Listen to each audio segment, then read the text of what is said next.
Hello guys, today we have a problem here. We have an electronic infrared cooker that has a problem with the rotary knob. So I already plugged into the power. Okay, let's try to turn on.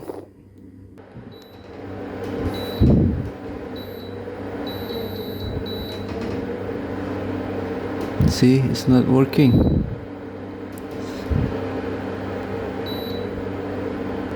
Sometimes it's working, sometimes it's not.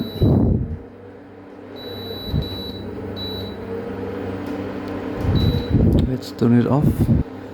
Okay, I'm gonna check this knob, the rotary knob. Maybe it is simple problem with the cleaning, or maybe we have another bigger problem, loose connection or something. I need to check. I need to open this unit. Okay, let's get started. Okay, before we open the unit, make sure the unit is already cooling down. Wait the fan until it stops, and then wait about 5 minutes, 10 minutes after all the device is cooling down, and then we can ready to open this unit. Okay, let's unplug the cables power.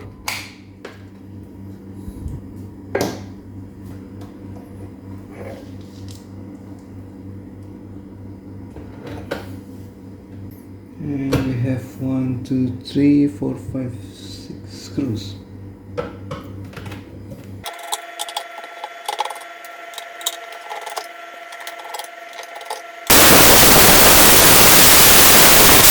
Okay, we can unplug this.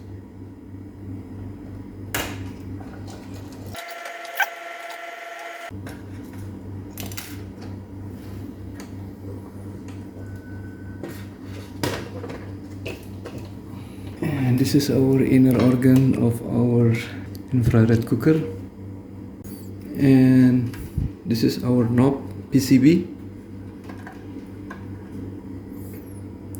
I think I'm gonna open this. To open this, we have 2 screws here. We need to unscrew. I'm gonna check the rotary selector knobs. Maybe the problem is just we need to clean this.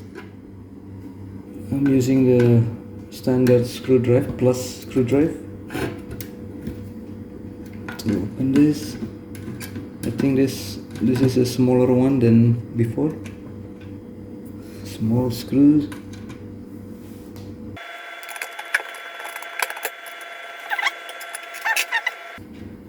Like this.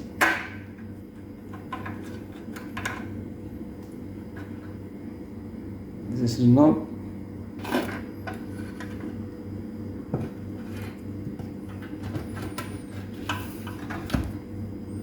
And this is the main unit, the potentiometer selector. Usually for every potentiometer like this, we just need to clean the inside, maybe oil coming inside or dust or rusty connection going on inside. We just need to spray with contact cleaner or oil lubricant such as WD-40 or anything else you can use. And other possible problem is we have a loose connection from the cables or rust and corrosion going on here. Sometimes you just need also just to spray with the oil lubricant or contact cleaner. And if it's totally not working, the selector's not working, then you need to replace this part. You can find it online or you can find it on your local electronic store for cooking or cooker parts. I think this is quite general. You can easily find it online. But right now I'm gonna try to just clean it with the oil lubricant spray, WD-40, and let's see how it works. And before I try to spray with WD-40, maybe if you can see there are 3 legs. 1, 2, 3. From behind we have 1, 2, 3. If you can see there's a black marking there. Maybe it's corrosion or oil remains that blocking the connection. For that one I need other spraying lubricant such as grill and oven cleaner. This is I actually use oven and grill cleaner. This is very effective to clean oil remains. Yes, so many greasy PCB here. Yes, you can see my finger, there's a lot of oil. So maybe I'm gonna clean this with this one first, and then I will try to spray with WD-40 here.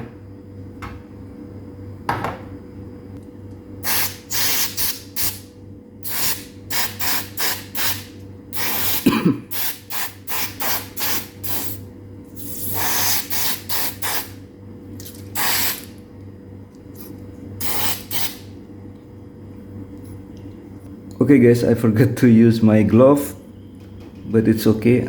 I'm gonna wash my hands. We can wait the spray 1 minute or 2 minutes so the oil will be dissolved. This is very effective for me to clean the oil remains compared to the regular soap. It's very hard to clean with the regular soap. So yeah, let's wait and let's clean it later with the clear water. Okay, I already cleaned this and make it dry. So for a total cleaning, maybe I'm gonna open this potentiometer because I feel it's pretty hard to rotate. Maybe some oil going inside this potentio. So maybe I'm gonna open this.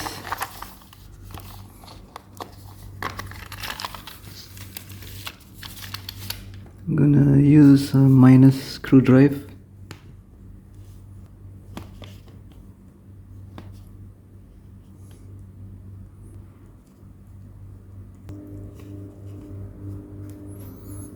And then now I need a pliers.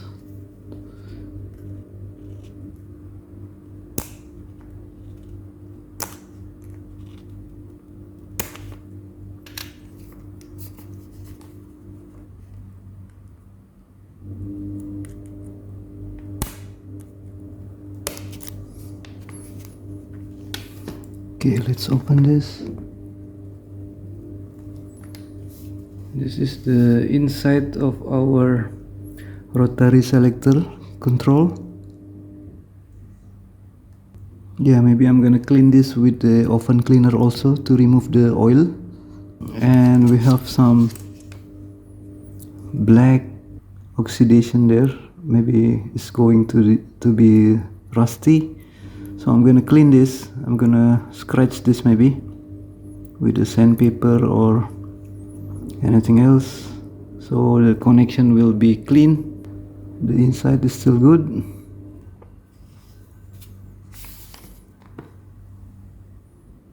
Yeah, as you can see, there are oil there. Also in the center, so many oil. So I'm gonna spray this also. Yeah, this is so many oil here. That's why it's kind of hard to rotate. Maybe also oil here inside.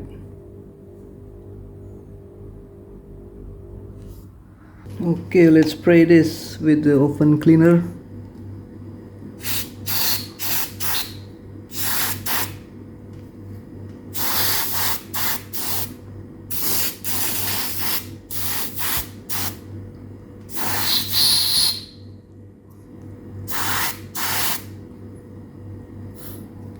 Okay, let it dissolve within 1 minute, 2 minutes or 5 minutes, so the oil will be dissolved and easy to clean.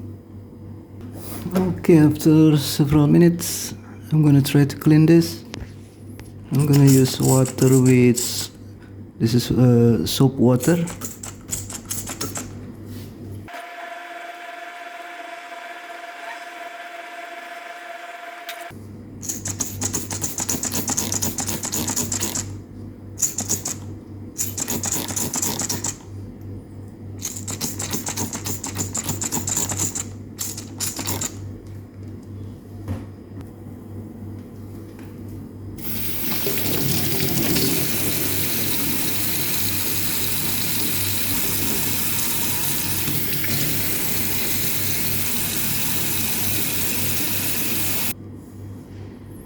Okay, the cleaning is done.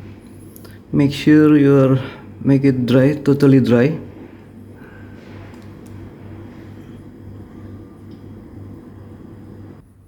Okay, now it can rotate freely. Before it was very hard to rotate because of oil.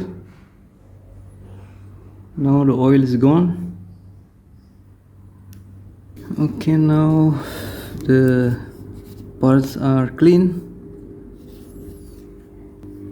And before we put back all together, make sure all the parts are dry. So it must be no one single drop of water. It can make a short. I'm gonna dry this.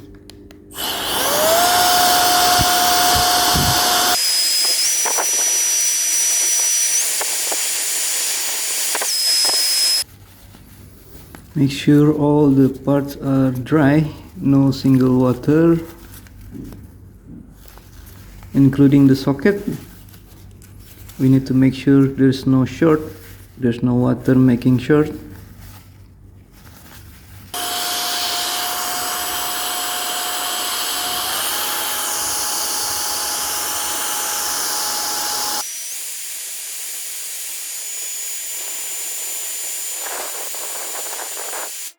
I'm gonna check with my multimeter with the diode and continuity test.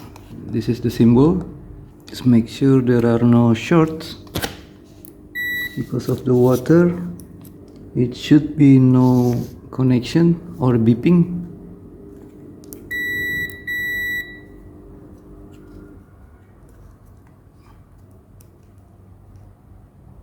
Okay, I guess all dry.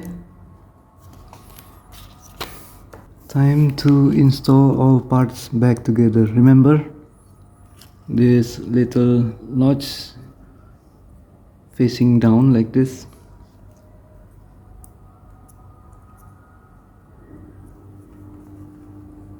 Okay, and we can use our pliers.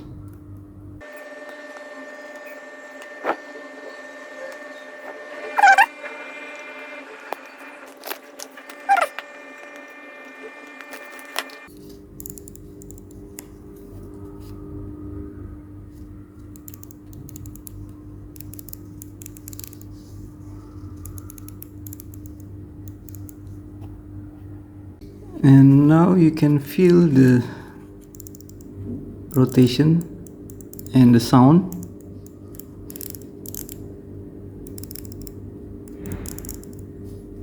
Now it can move freely without any oil. And if you want, you can spray also inside with WD-40 to prevent the metal surface from the corrosion and make the rotation smooth. Maybe I'm gonna do that.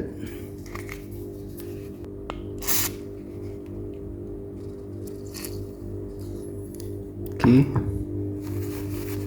Do not worry about this WD-40 making short because it's not a conductor liquid.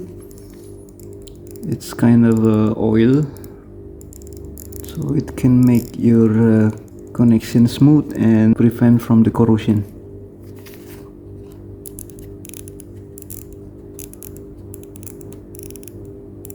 Okay, it's done. Let's install this part back to the unit. Okay guys, all the installation of the knob is done. The switch rotary selector knob is done. So yeah, let's try. Let's plug to the power.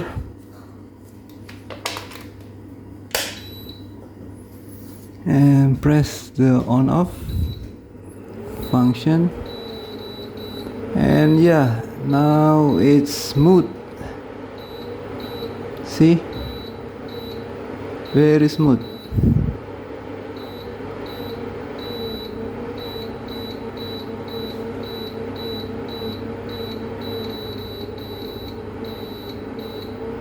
Okay, I think we fixed the problem today. Okay guys, that's it for today. Thank you for watching this video. Thank you for your like and subscribe. It will support me making more videos in the future. And see my other videos about repairing this infrared or induction cooker. And yeah, thank you very much. Terima kasih and bye bye.